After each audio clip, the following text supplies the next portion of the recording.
Okay, so this is our second review question. This one is on page 231. It goes to 233. If you haven't completed them, go ahead and pause this video, finish them, and come back and use this to check your answers. So I'm going to go ahead and start now.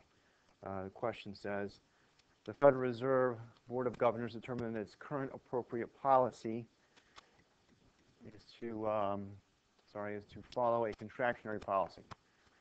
So now you have to kind of work backwards here, and it says use a correctly labeled ADAS graph to illustrate the situation that would make this policy appropriate. So that's always an appropriate policy to follow if you're beyond potential.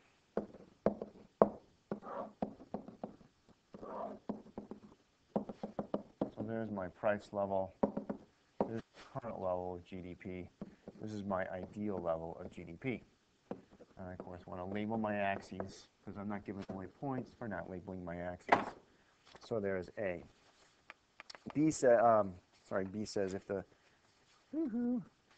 B says would the monetary policy be to increase or decrease the money supply? Well, in order to give a contractionary or tight money policy, of course, I want to decrease the money supply. So here's my money supply, money demand,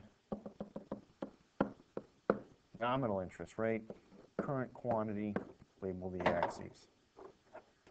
I want to decrease money supply because I clearly have a problem with inflation that I have to deal with. So interest rates go up,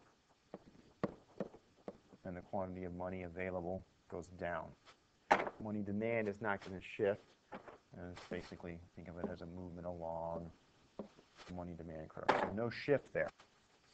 Now C says, on page 233, describe the policy, the Federal Reserve is likely to take, and explain how its actions achieves the goal of following a contractionary policy.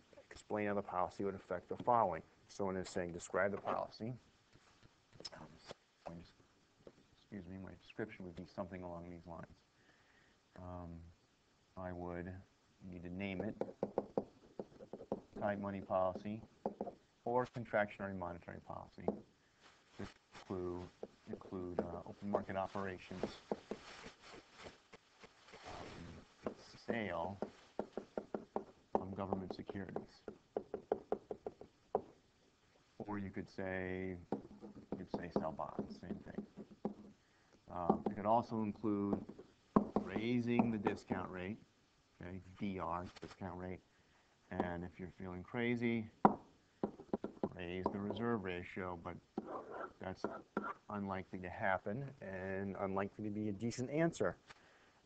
So then it asks you to talk about how this affects interest rates. Well, we just showed that money market graph right there, so that's perfectly acceptable to use in this case. It doesn't actually, on this question, ask you to show anything, but interest rates would increase because money supply went down. 2, it says, what about investment? Investment would go down because it's more expensive to borrow. So basically, businesses have less reason to invest.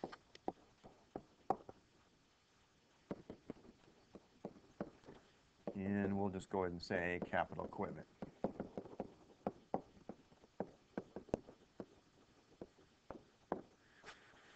And then it asks about output, price level, and employment. It doesn't ask for a graph.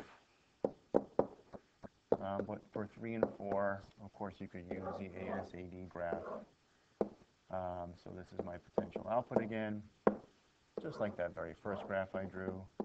I'm beyond my potential.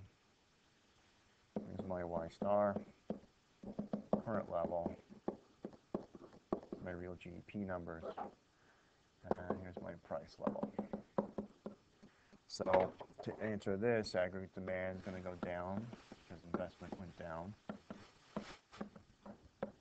So I would say that my price level decreased, and output decreased because aggregate demand decreased. If I wanted to go ahead and be a little more detailed, I'd say aggregate demand decreased because investment went down, which is the answer to the previous question. Number 5 here, the last thing. Employment is going to go down. I would say the best way to explain it is because real GDP and are directly related. So the idea is if you need more workers to produce more stuff, you don't have the ability to produce more stuff, you need fewer workers. So there you go. Hope this helps your review. Keep preparing, and we'll see you Wednesday or Thursday. Best of luck.